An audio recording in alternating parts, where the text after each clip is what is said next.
అనిపిస్తుంది అంటే దోసకాయ అనిపిస్తుంది 2 జెండాలు పెట్టి చిన్న గదిగా కడితే అదే చెప్పేది అదే అంటున్నా.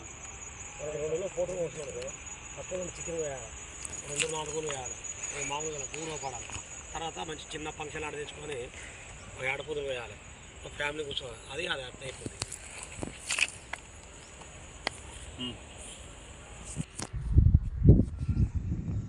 ఖమ్మం నడిబొడ్లో ఏదైతే దానేగూడెం పార్క్ ఉందో అదేవిధంగా వాటర్ బెడ్స్ ఉన్నాయి. ఒక పక్కన కరకట్ట కడుతున్నారు. ఈ ప్రాంతం అంతా కూడా కబ్జాకు గురి అవుతుందని చెప్పి అధికారుల దృష్టికి తీసుకోవడం జరిగింది. అదేవిధంగా సమాచార హక్కు చట్టం కింద కూడా లెటర్లు పెట్టడం జరిగింది. అయినా సరే ఇట్లా రాళ్ళు వేసుకుంటా బూడ్చుకుంటా పోతున్నారు. మొత్తం మున్నేరు దాకా మొత్తం కూడా మున్నేరు కరకట్ట వరకు మట్టి పోసుకొని ప్లాట్లు చేస్తున్నారు. అదేవిధంగా ఇక్కడ అధికారులు ఎందుకు అసలు పట్టించుకుంటలేదు?